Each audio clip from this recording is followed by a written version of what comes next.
we need people of all different kinds to be able to work together to build up a team. And when the team is strong, then nobody can stop us, because the one that gives us the force is God. Way back about 25 years ago, I was in KL Church, and then we had a camp. In the church camp, of course, we have elderly members, we have the younger members, we have ladies, and we have men. Then, on that day, there was a tug of war. My team is made up of a few ladies and a few young boys. The opposite team made up of a few men and a few ladies. When the tug of war was over, my team won. One of the brothers came and see me. I don't know how you win. You are the only person I think who has strength. But actually it's not me. It is the whole team working together to pull. That is where the teamwork is necessary. It is not I myself, but it is the team. And therefore, if you want to have a victorious church, a church that is marching forward to win souls, brethren, there must be a team, a working team, a cooperatively working team. Very, very important. We may have different ideas, doesn't matter. But when the idea is set, everybody must conquer and work together towards it. Alright? Let me share with you a few things, very simple things. Firstly, when we talk about team, we look into Ephesians chapter 4, verse 16. I believe again we are familiar with these verses.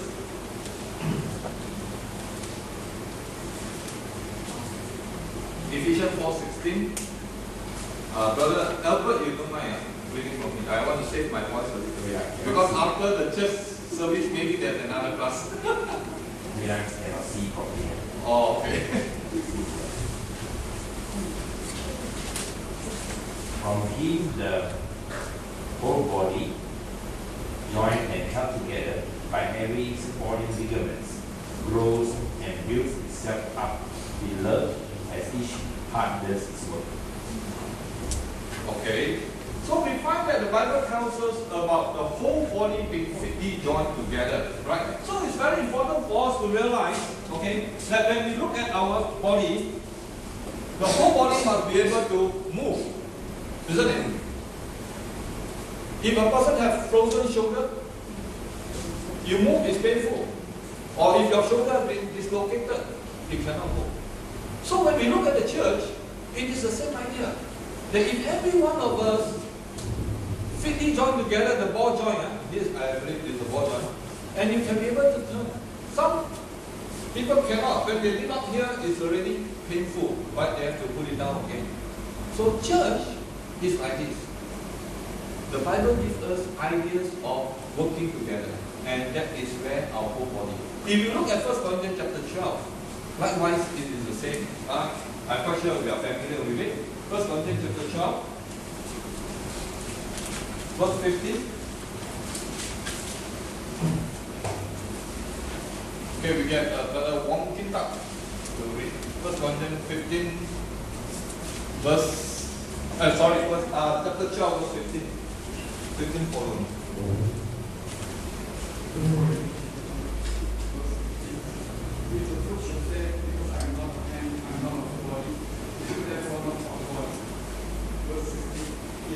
The ear should say, because I'm not an eye, I'm not of the body, is therefore not of the body.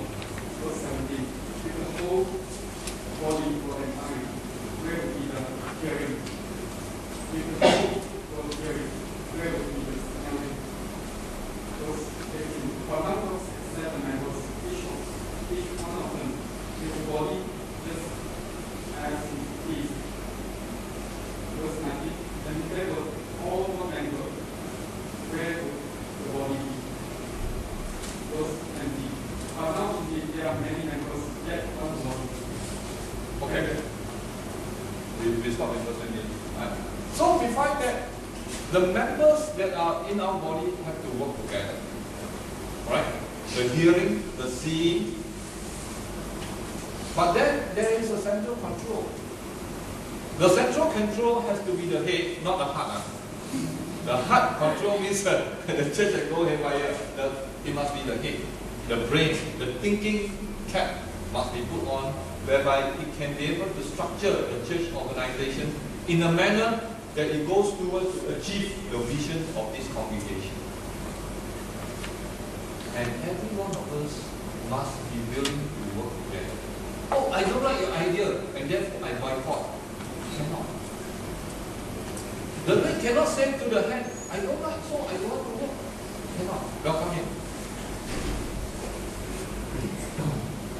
The front, sits in the front.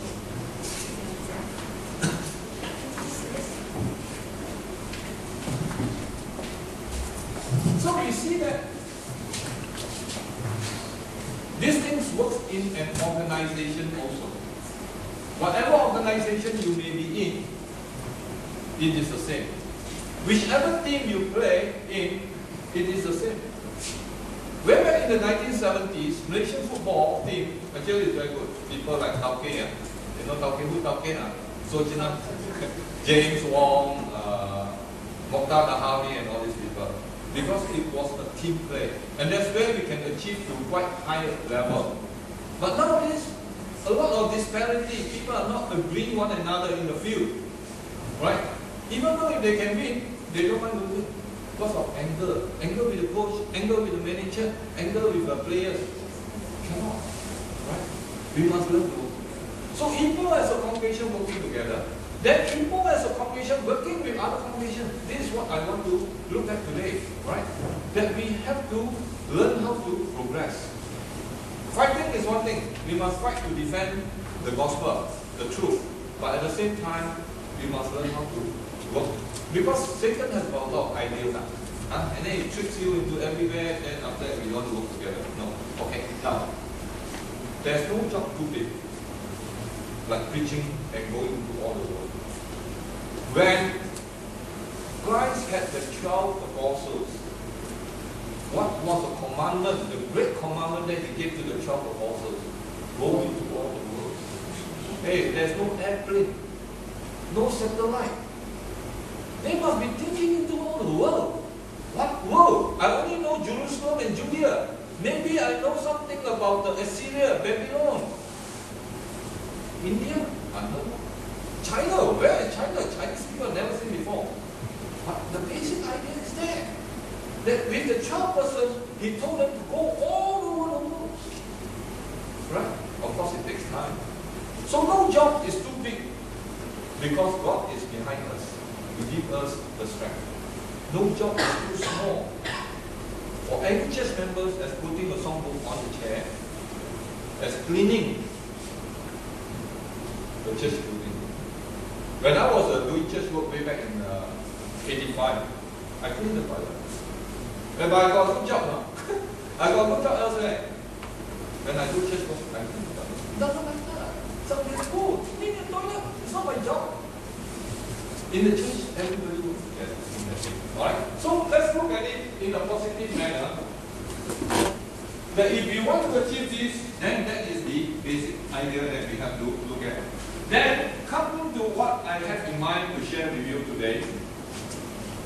The first thing that I wanted to do already completed. Welcome in. I just put that in. This one was done yesterday. You are the privileged congregation because you are the congregation that has this seminar first before I tell you any other thing. Right? All other congregations, I will tell them what I'm doing for the rest of my year that I have for this year. Then only I start out the seminar. Now the second one that I have is called the 3M. Very famous product. Right? Now Christianity, not like last time now. Saying to you, now also we must do branding. So 3M.